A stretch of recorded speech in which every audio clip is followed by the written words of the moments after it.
Today we're going to be replacing the front passenger caliper on my 2012 F150 and check out what is destroying my tire. Really should get some new lug nuts too. We got some of those freaking capped bull crap on here. It's on the to-do list, very low on the to-do list, but we'll get at it. Now I will mention before I start that it's a good idea to know what you're up against. Check which bot, see if it comes with hardware, bracket, whatever, or you just get your caliper. That way you know, honestly, like, live on the East Coast, so basically you know what hardware you could be hard on getting off and what you have to be gentle on to reuse. Luckily this comes with absolutely everything except for the actual bracket mounting bolts, which they're big and beefy, so that shouldn't be a problem anyway. So again, East Coast living, give everything back in here a healthy dose of something, either rust check. I'm using WD-40 penetrant right now, or some anything else really. Let it soak in there a little bit. I haven't found what's chewing up my tire yet, but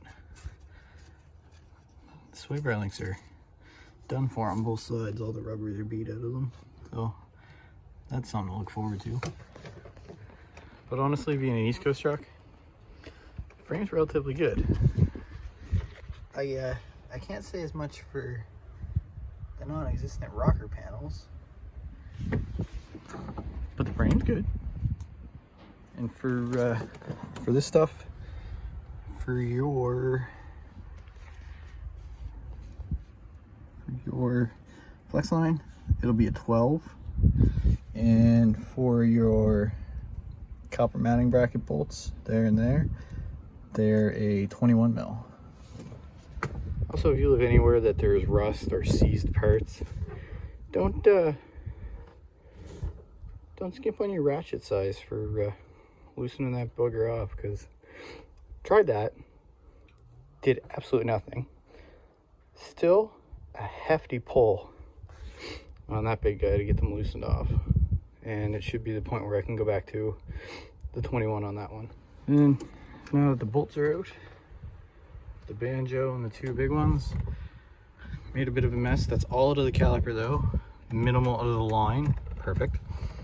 And you can go, if you want, stick it in here and pry on your rotor a little bit and collapse that piston, and then it does that. Maybe use two hands, don't hold on to a phone like I am, but you know it's garbage anyway, so whatever works. So upon further investigation, there's actually a rebuilt caliper on this side. Pistons went in no problem. The sliders, they don't do slidey stuff anymore. I could heat, get those out, clean everything up with the wire wheel and lube it and put it back together. Peace of mind. I already spent the money. It's already apart. It sucks that's actually freaking good. But I get in this thing and go every friggin' day. I need to start, drive, stop to get me to and from work, which I'm not very enthusiastic today. Just worked 14 hours. But I'm just gonna bite the bullet and put the whole new setup on there. That way I know it's good. I really could have used a couple pads, but it's only a couple minutes to do that at a later date. They're still good, they're just not great. But yeah, peace of mind. That sucks that that's good. I'll still get my, I don't know, $75 for the cord charge back on that whole assembly, but it would have been nice because I'm pretty sure you can just buy the bracket and sliders separate. Oh well. And when I disassembled this, always check too, completely forgot to mention, your new hardware you're probably going to have to go back to your toolbox. The slider bolts stepped up from a 13 to a 14 mil, and the banjo stepped from a 12 to, I think it went down. I gotta recheck. I just grabbed the socket, but I have no idea anymore. Yeah, the banjo went from a 12, maybe started even out as a 13 here. The rust, it's hard to tell, bolts change sizes. But anyway, it stepped from the 12 it originally was down to an 11.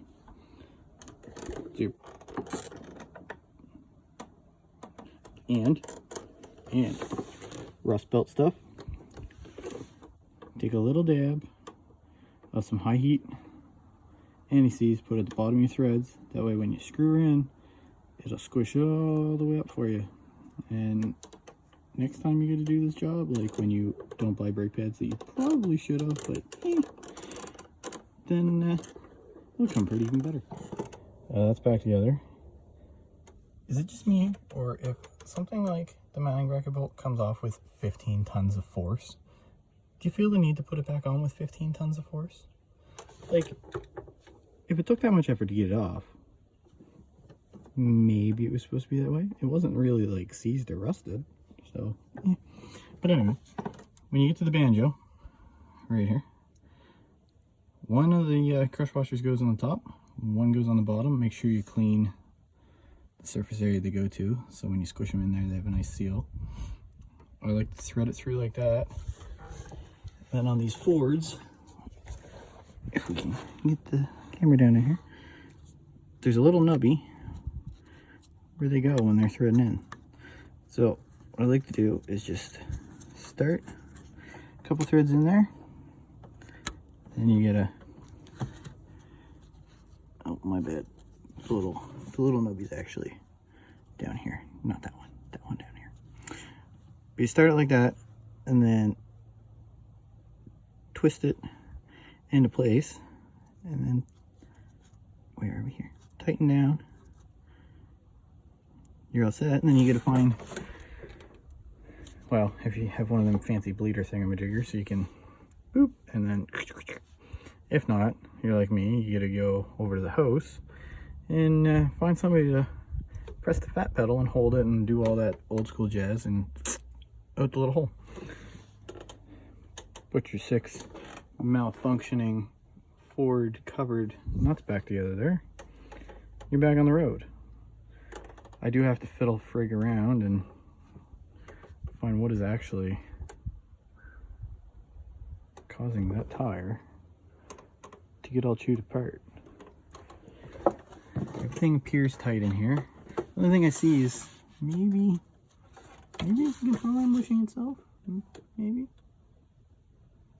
I mean, it doesn't look, there was some grass and stuff in there, but I don't think it was rubber. I think it's just dirt in there. But yeah, anyway, that's how you do that. We're out here, I don't know, I'll be 30 minutes tops, taking my time, just frigging around, making this little video. So again, like always, few little tools, little spritz. Still sad about that, but don't be afraid to tackle something yourself. Just using jack. I do have a garage. It currently has a well, old car all tore apart like most old garages. That hasn't been touched in doomsday, but whatever. Until next time.